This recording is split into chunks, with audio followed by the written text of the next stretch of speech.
তোমাদের সকলকে আরো একবার এমপি ইজি টু লার্নের পক্ষ থেকে স্বাগত। আজকের সেশনে কি রয়েছে, মাধ্যমিকের অত্যন্ত গুরুত্বপূর্ণ কিছু প্রশ্ন, অর্থাৎ হিস্ট্রির যে প্রশ্নগুলো সব থেকে বেশি এবারের জন্য গুরুত্বপূর্ণ এবং বারবার যে প্রশ্নগুলো রিপিট হয়, অর্থাৎ এই অধ্যায়ের অত্যন্ত গুরুত্বপূর্ণ কিছু প্রশ্ন আজকের এই ভিডিওতে রয়েছে। অবশ্যই চলো আজকের সেশন আমরা একদম প্রথম যে মদন মোহন তর্কালঙ্কার বিখ্যাত কেন, দেখো উত্তরটা আমরা একটু সাজিয়ে গুছিয়ে লিখব যাতে দুয়ে দুই পাওয়া যায়। একদম প্রথমেই আমরা লিখব মদন মোহন তর্কালঙ্কার ছিলেন সংস্কৃত কলেজের ছাত্র। মদন মোহন তর্কালঙ্কার ছিলেন সংস্কৃত কলেজের ছাত্র এবং ঈশ্বরচন্দ্র বিদ্যাসাগরের সতীর্থ। অসাধারণ কবিত্ব শক্তির জন্য সংস্কৃত কলেজের অধ্যাপক মণ্ডলী তাকে কাব্য রত্নাকর উপাধি দেন। অসাধারণ কবিত্ব শক্তির জন্য সংস্কৃত কলেজের অধ্যাপক মণ্ডলী তাকে কাব্য রত্নাকর উপাধি দেন। ক্লিয়ার হলো। এরপর মদন মোহন তর্কালঙ্কার এক স্মরণীয় ব্যক্তিত্ব। প্রথম, সংস্কৃত যন্ত্র স্থাপন। 1847 খ্রিস্টাব্দে ঈশ্বরচন্দ্র বিদ্যাসাগর মহাশয়ের সঙ্গে যৌথভাবে মানে একসঙ্গে তিনি সংস্কৃত যন্ত্র নামক ছাপাখানা স্থাপন করেন। অর্থাৎ 1847 খ্রিস্টাব্দে ঈশ্বরচন্দ্র বিদ্যাসাগর ও মদন মোহন তর্কালঙ্কার একসঙ্গে সংস্কৃত যন্ত্র নামক ছাপাখানা স্থাপন করেন। ক্লিয়ার। এরপর কি রয়েছে, শিশু শিক্ষা বিষয়ে তিনি বিভিন্ন কবিতা লেখেন এবং বিভিন্ন বই লেখেন। শিশুদের মধ্যে শিক্ষা প্রসারের উদ্দেশ্যে তিনি শিশু শিক্ষা নামক গ্রন্থ রচনা করে পাঠ্যপুস্তকের অভাব স্বল্প হলেও দূর করেছিলেন।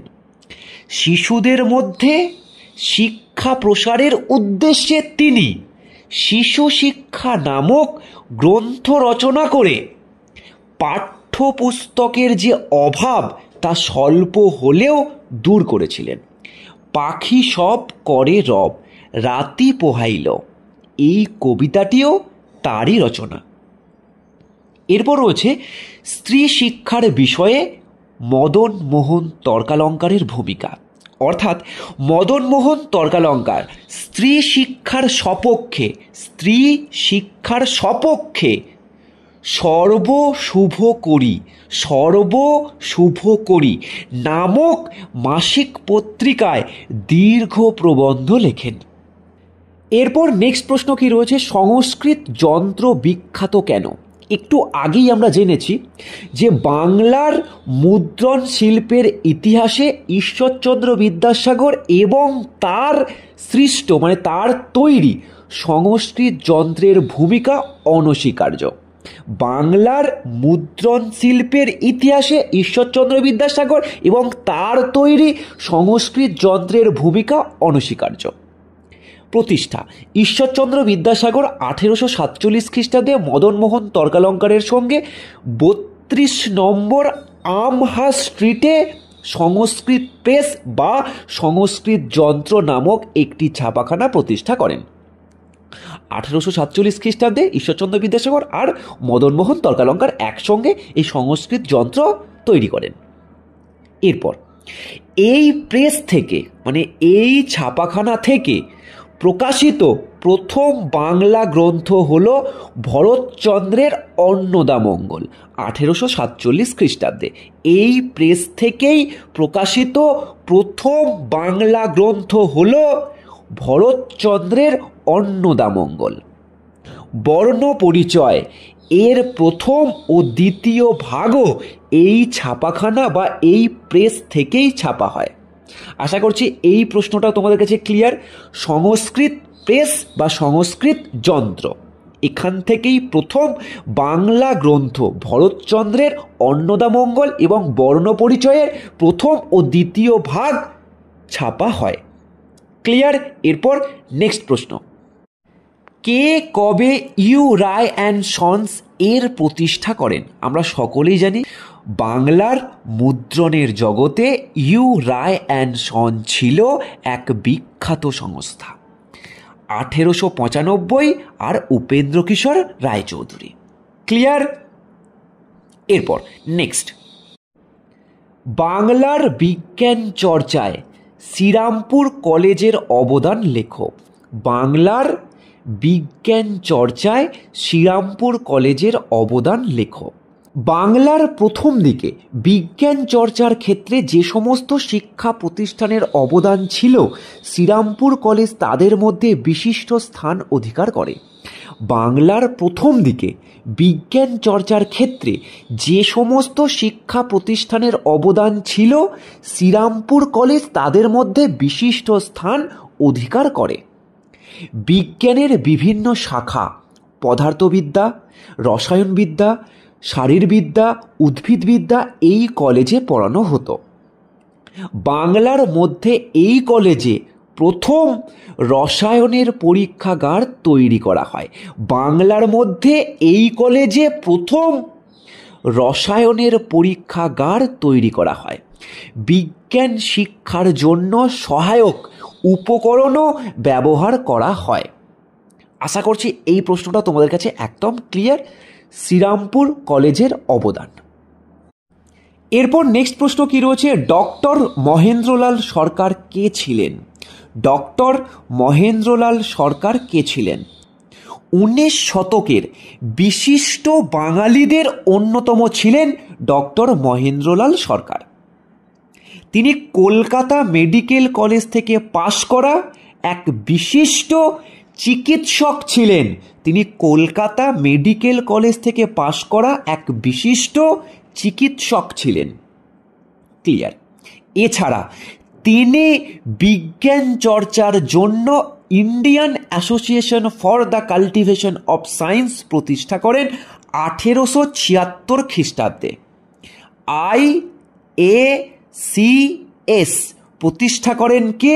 ডক্টর মহেন্দ্রলাল সরকার। কবে? 1876 খ্রিস্টাব্দে। এই বিশিষ্ট ব্যক্তিত্ব বাঙালির বিজ্ঞান চর্চাকে উন্নত করার জন্য আপ্রাণ চেষ্টা করেছিলেন। এই বিশিষ্ট ব্যক্তিত্ব বাঙালির বিজ্ঞান চর্চাকে উন্নত করার জন্য আপ্রাণ চেষ্টা করেছিলেন। তাই তাকে ভারতীয় বিজ্ঞান চর্চার জনক বলা হয়। ডক্টর মহেন্দ্রলাল সরকার ছিলেন একজন চিকিৎসক, কলকাতা মেডিকেল কলেজ থেকে পাশ করা।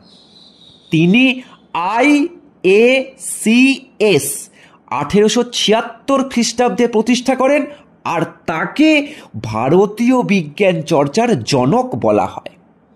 ক্লিয়ার? এরপর নেক্সট প্রশ্ন, IACS প্রতিষ্ঠার উদ্দেশ্য কি ছিল? IACS প্রতিষ্ঠার উদ্দেশ্যগুলি হল বিজ্ঞানকে সাধারণ মানুষের মধ্যে জনপ্রিয় করে তোলা, বিজ্ঞানকে সাধারণ মানুষের মধ্যে জনপ্রিয় করে তোলা, বৈজ্ঞানিক গবেষণার মান উন্নত করা, বৈজ্ঞানিক গবেষণার মান উন্নত করা, পাশ্চাত্য দেশের বিজ্ঞানের সঙ্গে তাল মিলিয়ে চলা, পাশ্চাত্য দেশের বিজ্ঞানের সঙ্গে আমাদের দেশের বিজ্ঞান চর্চার তাল মিলিয়ে চলা, পাশ্চাত্যের বৈজ্ঞানিক গবেষণা নিয়ে আলোচনা করা প্রভৃতি। পাশ্চাত্যের বৈজ্ঞানিক গবেষণা নিয়ে আলোচনা করা প্রভৃতি। সাধারণ মানুষের কাছে জনপ্রিয় করে তোলা, বৈজ্ঞানিক গবেষণার মান উন্নত করা, বাইরের দেশের সঙ্গে আমাদের দেশের বিজ্ঞান চর্চাকে তাল মিলিয়ে চলা এবং বাইরের দেশের বিভিন্ন বৈজ্ঞানিক গবেষণা নিয়ে আলোচনা করা। আশা করছি IACS এর উদ্দেশ্য একদম ক্লিয়ার। এরপর নেক্সট প্রশ্ন কি রয়েছে, কলকাতা বিজ্ঞান কলেজ কে কবে প্রতিষ্ঠা করেন? কলকাতা বিজ্ঞান কলেজ কে কবে প্রতিষ্ঠা করেন? কলকাতা বিশ্ববিদ্যালয়ের উপাচার্য, কলকাতা বিশ্ববিদ্যালয়ের উপাচার্য স্যার আশুতোষ মুখোপাধ্যায়। স্যার আশুতোষ মুখোপাধ্যায় কলকাতা বিজ্ঞান কলেজের প্রতিষ্ঠা করেছিলেন। কলকাতা বিজ্ঞান কলেজের প্রতিষ্ঠা করেছিলেন। ক্লিয়ার? এর নাম ছিল university college of science and technology. এর নাম কি ছিল? University college of science and technology. 1914 খ্রিস্টাব্দের 27 মার্চ, 1914 খ্রিস্টাব্দের 27 মার্চ এই কলেজ প্রতিষ্ঠিত হয়। এই কলেজ প্রতিষ্ঠা বিজ্ঞান চর্চার মাত্রাকে উচ্চ স্তরে পৌঁছে দেয়। এই কলেজ প্রতিষ্ঠা বিজ্ঞান চর্চার মাত্রাকে উচ্চ স্তরে পৌঁছে দেয়। স্যার আশুতোষ মুখোপাধ্যায় কলকাতা বিজ্ঞান কলেজ প্রতিষ্ঠা করেন। এর আগের নাম কি ছিল? University college of science and technology. এরপর নেক্সট প্রশ্ন কি রয়েছে, বসু বিজ্ঞান মন্দির কে কবে প্রতিষ্ঠা করেন এবং এর উদ্দেশ্য কি ছিল?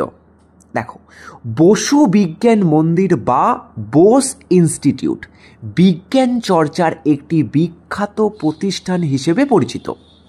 আচার্য জগদীশ চন্দ্র বসু ছিলেন এর প্রতিষ্ঠাতা এবং 1917 খ্রিস্টাব্দের 30 নভেম্বর এর প্রতিষ্ঠা হয়। আচার্য জগদীশ চন্দ্র বসু ছিলেন প্রতিষ্ঠাতা এবং প্রতিষ্ঠা কাল হল 1917 খ্রিস্টাব্দের 30 নভেম্বর। বসু বিজ্ঞান মন্দির গড়ে ওঠার পর, বসু বিজ্ঞান মন্দির গড়ে ওঠার পর ভারতের বিজ্ঞান চর্চার ধারা শক্তিশালী হয়ে ওঠে। বসু বিজ্ঞান মন্দির প্রতিষ্ঠা হওয়ার পর ভারতে বিজ্ঞান চর্চার ধারা শক্তিশালী হয়ে ওঠে। জগদীশচন্দ্র বসুর মতে এর মুখ্য ভূমিকা ছিল বা মুখ্য উদ্দেশ্য ছিল বিজ্ঞানের অগ্রগতি ও জ্ঞানের প্রচার, বিজ্ঞানের আবিষ্কারের সুফল সকলের মধ্যে ভাগ করে দেওয়া এবং বিজ্ঞানের প্রগতি সকলের মধ্যে ছড়িয়ে দেওয়া প্রভৃতি। এছাড়া এই প্রতিষ্ঠানে বিজ্ঞানের বিভিন্ন শাখায় গবেষণা করা হতো, যেমন পদার্থবিদ্যা, জীববিদ্যা, বায়োফিজিক্স প্রভৃতি। এরপর নেক্সট প্রশ্ন কি রয়েছে, আচার্য জগদীশ চন্দ্র বসু কে ছিলেন? অনেকেই লিখবে যে বসু বিজ্ঞান মন্দিরের প্রতিষ্ঠাতা, আবার অনেকে লেখো যে পদার্থবিদ্যার অধ্যাপক। আমরা একটুখানি ভালো করে 2 নম্বরের জন্য এই প্রশ্নটাকে রেডি রাখব। আচার্য জগদীশ চন্দ্র বসু ছিলেন প্রেসিডেন্সি কলেজের পদার্থবিদ্যার অধ্যাপক। পদার্থবিদ্যার অধ্যাপক, এই প্রশ্নটা কিন্তু খুব ইম্পর্টেন্ট। বসু বিজ্ঞান মন্দিরের প্রতিষ্ঠাতা, কেসকোগ্রাফ যন্ত্রের আবিষ্কারক। এই যন্ত্র দিয়ে তিনি প্রমাণ করেন যে গাছের প্রাণ আছে। তাহলে প্রেসিডেন্সি কলেজের পদার্থবিদ্যার অধ্যাপক, বসু বিজ্ঞান মন্দিরের প্রতিষ্ঠাতা, কেসকোগ্রাফ যন্ত্রের আবিষ্কারক। এই যন্ত্র দিয়ে তিনি প্রমাণ করেন যে গাছের প্রাণ আছে। ইলেকট্রোম্যাগনেটিক তরঙ্গের অন্যতম প্রধান গবেষকও ছিলেন আচার্য জগদীশ চন্দ্র বসু। এই বিজ্ঞান সাধকের জন্ম 1858 খ্রিস্টাব্দে ফরিদপুর জেলার হয়েছিল এবং তার কর্মজীবন ছিল কলকাতায়। তাহলে 1858 খ্রিস্টাব্দে ফরিদপুর জেলায় তিনি জন্মগ্রহণ করেন, কিন্তু তার কর্মজীবন ছিল কলকাতায়। এখানেই তার মৃত্যু হয় 1937 খ্রিস্টাব্দে, অর্থাৎ কলকাতাতেই তিনি দেহত্যাগ করেন 1937 খ্রিস্টাব্দে। পদার্থবিদ্যার অধ্যাপক। ক্লিয়ার? এরপর নেক্সট প্রশ্ন, কে কেন বেঙ্গল কেমিক্যাল স্থাপন করেন? 1901 খ্রিস্টাব্দে 12ই এপ্রিল 1901 খ্রিস্টাব্দে 12ই এপ্রিল প্রফুল্লচন্দ্র রায় কলকাতায় বেঙ্গল কেমিক্যাল স্থাপন করেন। প্রতিষ্ঠার উদ্দেশ্য কি? ভারতে রসায়ন চর্চা ও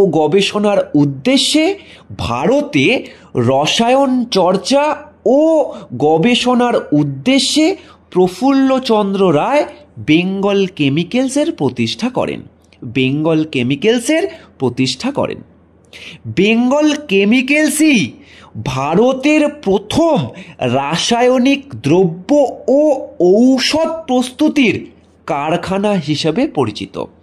বেঙ্গল কেমিক্যালসই ভারতের প্রথম রাসায়নিক দ্রব্য ও ঔষধ প্রস্তুতের কারখানা হিসেবে পরিচিত। ক্লিয়ার? এরপর নেক্সট, এখানে একটা ছোট্ট প্রশ্ন যে আধুনিক ভারতীয় রসায়ন শাস্ত্রের জনক কাকে বলা হয়?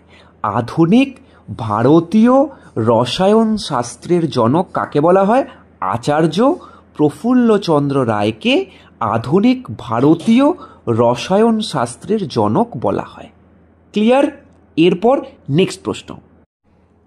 নেক্সট প্রশ্ন কি? SPTE কারা এবং কবে প্রতিষ্ঠা করেন? SPTE কারা এবং কবে প্রতিষ্ঠা করেন? Society for the promotion of technical education. Society for the promotion of technical education হলো বাংলাদেশে কারিগরি শিক্ষা প্রসারের জন্য স্বদেশী নেতাদের দ্বারা তৈরি বা গঠিত একটি সমিতি।